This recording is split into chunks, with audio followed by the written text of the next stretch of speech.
It's time to understand which side you want to be on, whether you decide to oppose the advent of digital identity or accept it, embrace it, and surrender every part of your life.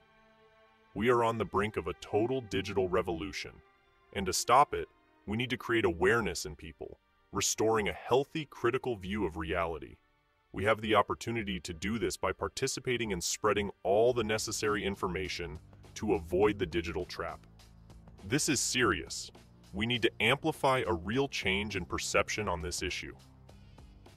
Ask yourself, who really wants paper and cash to be abolished?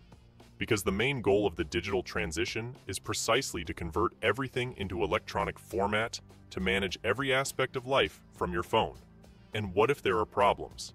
In the best-case scenario, the risks associated with this kind of change would be technical in nature. Computer viruses, forgotten passwords, system crashes, network reading errors, absent Wi-Fi, low battery, obsolete phones. In the worst case, all of this could serve a different purpose, gaining full control over people's lives. Once available only in digital format, what guarantee do we have that nothing will ever be taken away from us? Just think about it for a moment. Everything must be authorized online, so possessing something only in this way means no longer being the owner, but receiving it only on loan, depriving us of a valid alternative.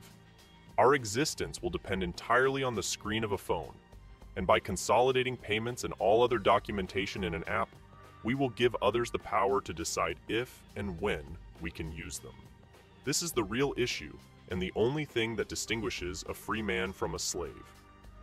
All of this is already happening in the most developed contexts worldwide, and it all relies on the digital ID recognition system. Using the internet as the only way to access public services, facilities, and to exchange money, once made controllable, the citizen no longer has any protection because a simple click can deny them access to anything if deemed disobedient. In fact, anyone can risk being penalized economically, with sanctions and restrictions on the use of money, or socially through temporary suspensions of rights. It's called social credit, and it's the real reason behind the digital transition. There are funds, especially between the European Union and its member states, to implement new artificial intelligences that will be entrusted with monitoring and managing all data for the functioning of society. An example is the Green Pass, a digital identification established who was compliant and who was not, allowing the exclusion of transgressors from school or deprivation of employment. Everything imposed on us in the future will depend on the ability to control us through digital identity. Specifically, the new treaty of the World Health Organization with mandatory treatments and various passports will have full powers in managing future health crises. It can also decide alone when to declare an emergency for something and impose any kind of obligation on states. Let's also talk about carbon footprint. Every action, from purchases to movements, including food, will be assigned a cost in CO2 and therefore in money. For homes, failure to meet required energy standards will result in a total loss of value. Sustainability will be the pretext to force us into absurd living conditions and take away our right to choose. This will also affect the central bank digital currency shortly. It will be programmable, so the citizen can no longer accumulate savings or decide how much to spend or in what way. Being virtual, it will be on loan and must be used by a mandatory expiration date and mostly in a predetermined way. Digital control, online tracking, biometric data detection, and geolocation everywhere at all times will subject us to total surveillance. It may sound like a movie, but if you don't decide which side to be on, there will be 15-minute cities where only the rich will live, telemedicine will prevail, and with everything available near home and online, moving will no longer be necessary. Gradually, various emergencies will motivate permanent confinement measures, and with widespread video surveillance and total digital control, imposing such a ban will be easy.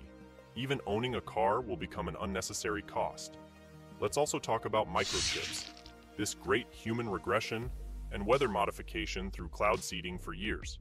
Speaking of the legality of the most delinquent and corrupt political class ever, technological evolution, and necessary decisions, I think it should end. But is it time to ask serious questions, to start connecting all these dots? We have everything in front of our eyes. We should be the ones to recognize the truth for each of these issues. But you will also find those who talk about it positively on the web, as on TV, so it's up to you to choose whom to believe. If you have considered media information sincere in the last 3 years, then trust it this time too. But if you believe that the media is paid to follow a pre-written script, then refuse to embrace the digital, oppose this change, do not consent to anything. In less than a year, it will already be in full swing, and it will be too late. We must act now.